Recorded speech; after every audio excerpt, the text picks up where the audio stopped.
കല്യാണത്തിന് ഞാൻ അച്ഛനൊക്കെ സ്കൂട്ടർ മേടിച്ചു കൊടുത്തായിരുന്നു. കണ്ട് പടിയിടാ അല്ല ഇനി ഇറക്കി വിടുന്നത് എന്തിന്? പിന്നെ അമ്മയുടെ താലിമാല പണയം വെച്ചിട്ട് അച്ഛന് സ്കൂട്ടർ വാങ്ങിച്ചു കൊടുത്തിട്ട് സ്വിഗ്ഗി ഇടാൻ പറഞ്ഞ് അങ്ങനെ പിടിച്ച് ഉമ്മ വയ്ക്കൂ.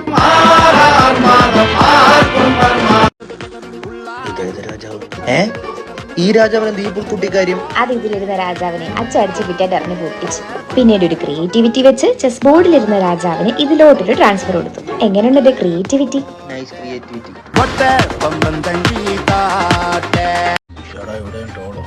രാവിലെ തന്നെ ഷാപ്പിലോട്ടാണ് അമ്മാവ്?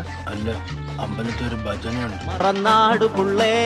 അമ്മാവൻ ഇങ്ങോട്ട് വന്നേ. കുളത്തിൽ തള്ളിയിടല്ലേ, പുറത്തും വെള്ളമാവും. എനിക്ക് അമ്മാവനോട് അത്യാഹിതമായിട്ടൊരു കാര്യം പറയണം. അവിഹിതമായിട്ട് അത് ബോധിപ്പിക്കും. അമ്മാവൻ ഇങ്ങനെ ആൾക്കഹോളിയായി അതല്ലെന്ന് ഫുൾ ടൈം ഇങ്ങനെ മദ്യപിച്ചിരുന്ന സുന്ദരിയായ അമ്മായിക്ക് മോക്കും പിന്നെ ആരുണ്ട്? അപ്പൊ എന്റെ കരള് കിഴങ്ങാവുന്നതിലല്ല, എന്റെ സുന്ദരിയായ ഭാര്യ മോളെ ഓർത്താ നിനക്ക് വിഷമം. അങ്ങനല്ലെന്ന് അമ്മാവന്റെ മോളെ ഞാൻ കെട്ടിക്കോളാന്ന്. നിനക്ക് എന്ത് യോഗ്യതയുണ്ടോ എന്റെ മോളെ കെട്ടാൻ? യോഗ്യത? ജോലിയും യോഗ്യതയും.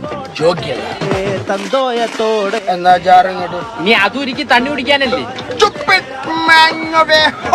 സ്പൈഡർമാൻ നോ വേ ഹോം എന്ന ആ സിനിമയായിട്ട് എന്ത് ബന്ധം? എടാ നിന്നെ ഞാൻ എന്റെ വീട്ടിൽ കേട്ടുള്ളന്ന്. No way home. ഒരു കല്യാണത്തിന് എത്ര ചെലവാന്ന് നിങ്ങൾക്ക് അറിയോ? ഹൽദിക്ക് 8 ഉപ്പി, റിസപ്ഷന് 10 ഉപ്പി, കല്യാണം ഹൗസ്ഫുൾ. വാറ്റേണ്ടി വരും.